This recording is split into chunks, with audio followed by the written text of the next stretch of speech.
একটা অসাধারণ উপন্যাস শেষ করা কিন্তু খুবই কঠিন একটা কাজ। লেখকের সামনে তখন বিরাট চ্যালেঞ্জ থাকে। একদম।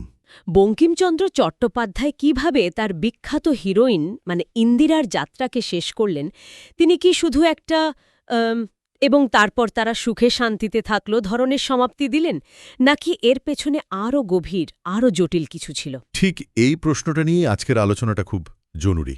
আজ আমরা বঙ্কিমচন্দ্রের ইন্দিরা উপন্যাসের শেষ দুটি পরিচ্ছেদ, একবিংশতিতম পরিচ্ছেদ সেকালে যেমন ছিল এবং দ্বাবিংশতিতম পরিচ্ছেদ উপসংহার নিয়ে গেনাও তাই জানতে এসেছি। আর আপনি যে প্রশ্নটা তুললেন তার উত্তরটা কিন্তু এই দুটো পরিচ্ছেদেই লুকিয়ে আছে। বঙ্কিম এখানে শুধু গল্প শেষ করেননি, তিনি ১৯ শতকের বাংলার অন্দরমহলের এমন একটা ছবি এঁকেছেন যা এক কথায় অবিশ্বাস্য। হাসি ঠাট্টার আড়ালে অন্যরকম একটা জগৎ। হ্যাঁ, হাসি ঠাট্টা, রঙ্গরসিকতার আড়ালে লুকিয়ে আছে ক্ষমতার এক অন্যরকম খেলা। একদম। চলুন তাহলে গল্পের ভেতরে ঢোকা যাক। ২১ নম্বর পরিচ্ছেদের শুরুতে আমরা দেখি ইন্দিরা তার স্বামীর কাছে সব ঘটনা খুলে বলছে। সবটা। কিভাবে কালাদিঘিতে ডাকাত পড়ল, তারপর রমনবাবুর বাড়িতে আশ্রয়, সুভাষিনীর সাহায্য, সবকিছু। একটা বেশ গম্ভীর পরিবেশ, তাই না? হ্যাঁ, বেশ আবেগঘন একটা মুহূর্ত। কিন্তু হঠাৎ করেই গল্পের মধ্যে যেন এক ঝলক দমকা হাওয়া নিয়ে প্রবেশ করে কামিনী নামের একটি চরিত্র। আর তার আসার সাথে সাথেই পুরো গল্পের সুরটাই পাল্টে যায়। ঠিক এখানেই বঙ্কিমচন্দ্রের জাদু। তিনি একটা থমথমে সিরিয়াস মুহূর্তকে নিমেষে একটা হাসির ফোয়ারায় বদলে দিলেন। কামিনী চরিত্রটা অসাধারণ। কি সপ্রতিভ, তাই না? হ্যাঁ। সে কোনো ভনিতা না করে সরাসরি ইন্দিরার স্বামীকে ঠাট্টা করে বলছে, তোমায় ঘানি গাছে ঘুরায় নাই, অমনি ছাড়িয়াছে, এইটুকু দিদির দোষ। তোমার আরও শাস্তি পাওয়া উচিত ছিল। ঠিক তাই। এই কথাটা বলার জন্য যে সাহস আর রসিকতা বোধ লাগে, তাতেই কামিনী চরিত্রটা দাঁড়িয়ে যায়। শুধু তাই নয়, সে তো পুরনো দিনের কথাও টেনে আনছে। বলছে, ধবলি বলিল শ্যাম, কে চেনে তোমারে, চিনি শুধু কাঁচা ঘাস যমুনার ধারে। আর তারপরে সোজা আক্রমণ। একদম। ইন্দিরার স্বামীর পুরনো কমিশরিয়েটের চাকরির কথা মনে করিয়ে দিয়ে প্রায় চোর বলে দিচ্ছে। এটা বেশ অবাক করার মতো। অন্দরমহলের একজন মহিলা বাড়ির কর্তাকে এভাবে বলছে। হ্যাঁ, এবং মজার ব্যাপার হলো ইন্দিরার স্বামী উপেন্দ্রবাবু বিষয়টাকে কিন্তু খুব সহজভাবে নিচ্ছেন। তিনি রেগে যাচ্ছেন না। তিনি বলছেন অমৃতাং ভালোভাষিতং, অর্থাৎ ছোটদের কথা অমৃতের সমান। তিনি বুঝতে পারছেন এটা নিশ্চয়ই ঠাট্টা। আর এই কথোপকথনে কামিনী যে ভাষাটা ব্যবহার করছে সেটা আরও মজার। থাকিতং, খাইতং, নাচিতং, গাইতং। ওই শব্দগুলো ইচ্ছে করে ব্যবহার করা হচ্ছে। এটা শুধু ছন্দের খেলা নয়, এটা আসলে সেই মজলিসের ঘরোয়া অনানুষ্ঠানিক পরিবেশটাকে প্রতিষ্ঠা করার একটা দারুণ কৌশল। কামিনীর এই ঠাট্টার পরেই কিন্তু আসরটা আরও জমে ওঠে, যখন পাড়ার সব মহিলারা উপেন্দ্রবাবুকে দেখতে এসে হাজির হন। আর বঙ্কিম যেভাবে তাদের বর্ণনা দিয়েছেন, মনে হয় যেন একটা গোটা ছবির গ্যালারি চোখের সামনে খুলে গেল। ঠিক তাই। ওই বর্ণনাটা অসাধারণ। তিনি শুধু লিখছেন না, তিনি যেন তুলি দিয়ে ছবি আঁকছেন। কয়েকটা লাইন না পড়লেই নয়। কত বড় বড় পটলচেরা ভ্রমরা তারা চোখ, হাসি ভরা, ভাসি ভরা, প্রেম ভরা, মদ ভরা। বাহ! যেন রাত্রি প্রভাতকালে ফুটিয়া রহিয়াছে। বা ধরুন চুলের বর্ণনা, কত কালো কালো কুণ্ডলি করা, ফনা ধরা অলকা রাশি। এর সাথে যোগ হচ্ছে নানা রকম শাড়ির তালিকা, বানারসি, বালুচুরি, মৃজাপুরি, ঢাকাই। এই ডিটেলিংয়ের মাধ্যমে তিনি যেন একটা সময়কে জীবন্ত করে তুলছেন। একদম। আর এই পুরো দৃশ্য দেখে আমাদের নায়কের কি অবস্থা? লোকটা নাকি বড় বড় ইংরেজ জেনারেল হ্যাভেলক বা আউট্রমের সাথে যুদ্ধ করেছে। হ্যাঁ। কিন্তু এই সুন্দরীর পল্টন দেখে তার হাত পা ঠান্ডা হয়ে গেল। এটা পড়তে গিয়ে আমি তো না হেসে পারিনি। এখানে বঙ্কিমচন্দ্র একটা দারুণ জিনিস করেছেন। এতদিন ধরে আমরা ইন্দিরাকে অসহায় দেখেছি, তাই না? হ্যাঁ। কিন্তু এই দৃশ্যে তিনি দেখালেন ক্ষমতা আসলে পরিস্থিতির উপর নির্ভর করে। যে পুরুষ যুদ্ধক্ষেত্রে নায়ক, সেই অন্তঃপুরে একজন অসহায় দর্শক মাত্র। বাহ, এটা তো দারুণ একটা দৃষ্টিকোণ। তিনি কামানের গোলার শব্দের সাথে মেয়েদের চোখের দৃষ্টির তুলনা করছেন, বেয়োনেটের ঝঞ্ঝনারির সাথে চুরি মলের শব্দের তুলনা করছেন। এটা শুধু মজার দৃশ্য নয়, এটা ক্ষমতার কেন্দ্রবিন্দু নিয়ে একটা বড় সড় প্রশ্ন তুলে দেয়। ঠিক। ক্ষমতা কি কেবল শারীরিক শক্তি বা সামাজিক পদের উপর নির্ভর করে, নাকি পরিবেশ আর পরিস্থিতি ঠিক করে দেয় কে শক্তিশালী আর কে দুর্বল? আর উপেন্দ্রবাবু তো সাহায্যের জন্য ইন্দিরার দিকে তাকাচ্ছেন, কিন্তু ইন্দিরাও মজা দেখছে। তাকে উদ্ধার করতে আসছে না। পুরুষের এই অসহায়ত্ব আর নারীর এই কৌতুকময় আধিপত্য, এটা ১৯ শতকের সাহিত্যে বেশ বিরল। একেবারে। আর এই আধিপত্যের খেলাটা চলতেই থাকে। এরপর একের পর এক যে ঘটনাগুলো ঘটে সেগুলো তো প্রায় প্রহসনের মতো। যেমন অনঙ্গমোহিনী দাসীর দাড়িওয়ালা মোগল সেজে আসার ঘটনাটা। হ্যাঁ, উপেন্দ্রবাবু তো রেগেমেঘে তাকে তাড়িয়েই দিচ্ছিলেন। হ্যাঁ, কিন্তু যেই না কামিনীর উস্কানিতে তার গায়ে হাত দিতে যাবেন, অমনি মোগল দৌড়ে পালায়। আর তার নকল দাড়ি খুলে পড়ে যায়, তখন সবাই হাসতে হাসতে গড়িয়ে পড়ছে। আপাত দৃষ্টিতে এটা নিরীহ মজা হলেও এর একটা গভীর দিক আছে কিন্তু। একজন নারী পুরুষের ছদ্মবেশে এসে বাড়ির কর্তাকে ভয় দেখাচ্ছে, তাকে অপ্রস্তুত করে দিচ্ছে, এটা কিন্তু সেই সময়ের জন্য বেশ সাহসী একটা কাজ। এটা প্রমাণ করে অন্তঃপুরের জীবনটা শুধু শাড়ি, গয়না বা রান্নাবান্নার মধ্যে সীমাবদ্ধ ছিল না। একদম। সেখানে অভিনয়, ছদ্মবেশ, পরিকল্পনা এইসবেরও জায়গা ছিল। দ্বিতীয় ঘটনাটা তো আমার সবচেয়ে প্রিয়। ব্রজসুন্দরী দাসী গরিব ভিখারি সেজে এসে উপেন্দ্রবাবুর কাছ থেকে ১০ টাকা আদায় করে নিল। বেচারা করুণা করে টাকাটা দিল। আর যেই না ব্রজসুন্দরী দরজা দিয়ে বেরোচ্ছে, অমনি কামিনী আর ইন্দিরা দারবান সেজে তার পথ আটকাল। এবং ঘুষ হিসেবে ১৬ টাকা আদায় করে ছাড়ল। মানে লাভের চেয়ে ঘুষ দিতে হলো বেশি। তারপর কিছুক্ষণ পরেই সেই ব্রজসুন্দরী দামি বেনারসি শাড়ি পরে রানীর মতো সেজেগুজে আসরে ফিরে এলো। এই পুরো ঘটনাটা একটা ছোট নাটকের মতো, যার পরিচালক, অভিনেতা, দর্শক সবাই অন্দরমহলের মহিলারা। আর পুরুষ এখানে কেবল একজন বোকা বনে যাওয়া পার্শ্ব চরিত্র। এই ঘটনাগুলো থেকে কি বোঝা যায়? এই নারীরা কি কেবলই বিনোদনের জন্যই সব করছেন, নাকি এর পেছনে আরও কিছু আছে? আমার মনে হয় দুটোই। একদিকে এটা তাদের একঘেয়া জীবন থেকে মুক্তির একটা উপায়, একটা নিজস্ব জগৎ তৈরি করার চেষ্টা।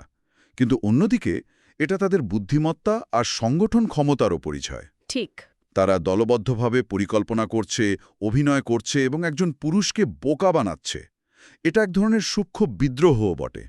আর সবশেষে যখন উপেন্দ্রবাবুকে গান গাইতে বলা হয়, সেটাও খুব তাৎপর্যপূর্ণ। তিনি তো সোনদী খেয়াল অর্থাৎ শাস্ত্রীয় সঙ্গীত গাইলেন। কিন্তু আসরের মহিলারা চাইলেন দাশু রায়ের পাঁচালী। এই রুচির পার্থক্যটা নিয়ে কিছু বলুন। এটা তৎকালীন সমাজে দুটো ভিন্ন সাংস্কৃতিক ধারার সংঘাতকে তুলে ধরে। উপেন্দ্রবাবু কলকাতা ফেরত শিক্ষিত পুরুষ, তার রুচি মার্জিত এবং শাস্ত্রীয়। কিন্তু গ্রামের অন্দরমহলের নারীদের কাছে সেই উচ্চমার্গের সঙ্গীত হয়তো কিছুটা নীরস। ঠিক। তারা চায় পঁচালি, যেখানে গল্প আছে, নাটকীয়তা আছে, সহজবোধ্য আবেগ আছে, যা তাদের জীবনের সাথে অনেক বেশি প্রাসঙ্গিক। বঙ্কিম এখানে দেখাচ্ছেন যে সংস্কৃতির কোনো একমাত্রিক সংজ্ঞা হয় না। যা একজনের কাছে শিল্প, তা অন্যের কাছে একঘেয়ে লাগতেই পারে। একদম। কিন্তু এই সব হৈহুল্লোড় আর প্রাণবন্ত ছবির পরেই বঙ্কিম গল্পের সুরটা এক ঝটকায় পাল্টে দেন, পরিচ্ছেদের একেবারে শেষে। হ্যাঁ, তিনি নিজে লেখকের ভূমিকায় এসে একটা মন্তব্য করছেন। তিনি বলছেন, সেকালের এই ধরনের জীবনযাত্রা এখন প্রায় লুপ্ত, এবং সেটা ভালোই হয়েছে, কারণ এর সাথে অনেক সময় অশ্লীলতা, নির্লজ্জতা, কদাচিৎ বা দুর্নীতি মিশে যেত। এই মন্তব্যটা পড়ে একটু ধাক্কা লাগে। এটা ১৯ শতকের শিক্ষিত ভদ্রলোক সমাজের মানসিকতার এক চমৎকার উদাহরণ। একদিকে বঙ্কিম এই প্রাণবন্ত সংস্কৃতির একজন মুগ্ধ দর্শক। তিনি এর রস, এর সৌন্দর্য, এর বুদ্ধিমত্তাকে উপভোগ করছেন এবং খুব যত্ন করে নথিভুক্ত করছেন। কিন্তু অন্যদিকে তার মধ্যেকার ভিক্টোরিয়ান নৈতিকতাবোধও কাজ করছে। তিনি এই খোলামেলা ঠাট্টা তামাশার মধ্যে অশ্লীলতা খুঁজে পাওয়ার ভয় পাচ্ছেন। তার ধরি মাছ না ছুঁই পানি কথাটা খুব গুরুত্বপূর্ণ। হ্যাঁ, তিনি এই সংস্কৃতিকে ভালোবাসছেন, কিন্তু একে পুরোপুরি সমর্থন করতেও তার দ্বিধা আছে। তিনি যেন একই সাথে একজন অংশগ্রহণকারী এবং একজন সমালোচক। আচ্ছা, এই জটিল সামাজিক ভাষ্যর পর আমরা চলে আসি একেবারে শেষ পরিচ্ছেদে, উপসংহারে। এখানে আর কোনো ঠাট্টা তামাশা নেই, পরিবেশটা অনেক শান্ত, অনেক গভীর। হ্যাঁ, ইন্দিরা তার স্বামীর সাথে শেষ পর্যন্ত শ্বশুরবাড়ি যাচ্ছে এবং এই যাত্রাপথে তার মনের ভেতরের ভাবনাগুলোই এই পরিচ্ছেদের মূল উপজীব্য। সে তার দুটো যাত্রার তুলনা করছে। ঠিক। প্রথমবার যখন সে বালিকাবধূ হয়ে শ্বশুরবাড়ি যাচ্ছিল, সেই যাত্রা ছিল আশা আর কল্পনায় ভরা, যেন কবির কাব্য। সবকিছু ছিল রঙিন, স্বপ্নময়। আর এখনকার যাত্রা? এখনকার যাত্রা হলো প্রাপ্তির, যা ধনীর ধনের মতো। যা পাওয়ার ছিল তা সে পেয়েছে। কিন্তু এখানেই ইন্দিরা একটা গভীর দার্শনিক প্রশ্ন তুলছে। কি সেটা? সে ভাবছে, স্বপ্ন যতক্ষণ স্বপ্ন থাকে ততক্ষণই হয়তো বেশি সুখের। আশা পূরণের চেয়ে সেই আশাটা করার মধ্যেই কি বেশি আনন্দ লুকিয়ে থাকে? বাহ, এই ভাবনাটা ইন্দিরা চরিত্রটিকে একটা অসাধারণ গভীরতা দেয়। সে আর শুধুমাত্র ভাগ্যের হাতে নির্যাতিত এক নারী নয়। সে এখন একজন চিন্তাশীল মানুষ, যে জীবনকে বিশ্লেষণ করতে শিখেছে। শ্বশুরবাড়িতে পৌঁছানোর পর অবশ্য সব সমস্যার সমাধান হয়ে যায়। উপেন্দ্রবাবু পরিবারের কাছে সব খুলে বলেন এবং সমাজ ও পরিবার ইন্দিরাকে মেনে নেয়। গল্পটা এখানেই ভালোভাবে শেষ হতে পারত, কিন্তু বঙ্কিম আরও কিছুটা এগিয়েছেন। এবং সেটাই এই সমাপ্তিটাকে এত বাস্তবসম্মত করে তুলেছে। একদম। গল্পটা শেষ হয় সুভাষিনীকে লেখা ইন্দিরার চিঠি এবং তার উত্তরের মাধ্যমে। এই চিঠিপত্রের আদান প্রদানটা একটা দারুণ কৌশল। এর মাধ্যমে আমরা গল্পের অন্য চরিত্রদের খবর পাই, তাদের প্রতিক্রিয়া জানতে পারি। এটা অনেকটা সিনেমার শেষে যেমন দেখানো হয় অমুকের জীবনে এর পর কি হলো। ঠিক তাই। যেমন হারানির কথা। ইন্দিরা তাকে ৫০০ টাকা পাঠিয়েছিল, কিন্তু হারানি প্রথমে কিছুতেই সেই টাকা নিতে চায়নি। তার ভয় ছিল এত টাকা হাতে পেলে তার লোভ বেড়ে যাবে। মানুষের সততার এই দিকটা দেখানো খুব জরুরি ছিল। ঠিক। আবার উল্টো দিকে পাচক ব্রাহ্মণ ঠাকুরানীর ভোল বদলে যাওয়াটা দেখুন। হ্যাঁ, ওটা তো দারুণ। যখন ইন্দিরা রাঁধুনি হিসেবে ছিল তখন ঠাকুরানী বলতো, আমি বরাবর জানি সে মানুষ ভালো নয়। আর যেই সে বাড়ির বউ হয়ে গেল অমনি তার সুর পাল্টে গেল। সুভাষিনী চিঠিতে লিখছে, ঠাকুরানী এখন বলে, আমি তো বরাবর বলছি মা, যে সে বড় ঘরের মেয়ে, ছোট ঘরে কি আর অমন স্বভাব চরিত্র হয়? মানুষের এই সুবিধাবাদী চরিত্রটাকে বঙ্কিম এক আঁচড়ে দেখিয়ে দিয়েছেন। আর সবচেয়ে মজার লেগেছে শাশুড়ির প্রতিক্রিয়া। হ্যাঁ, তিনি নাকি এখনও ভালো রাঁধুনি হারানোর দুঃখে কিছুটা মনমরা। তিনি বলেছেন উপেন্দ্রবাবুর উচিত হয়নি তার অমন রাঁধুনিটা নিয়ে যাওয়া। পুত্রবধূ ফিরে পাওয়ার আনন্দের চেয়েও ভালো রাঁধুনি হারানোর দুঃখটা তার কাছে বড় হয়ে গেছে। এই ছোট ছোট বাস্তবসম্মত ডিটেলগুলোই উপন্যাসটিকে ক্লাসিকের পর্যায়ে নিয়ে যায়। এটা শুধু নায়ক নায়িকার মিলন বা হ্যাপিলি এভার আফটারের গল্প নয়।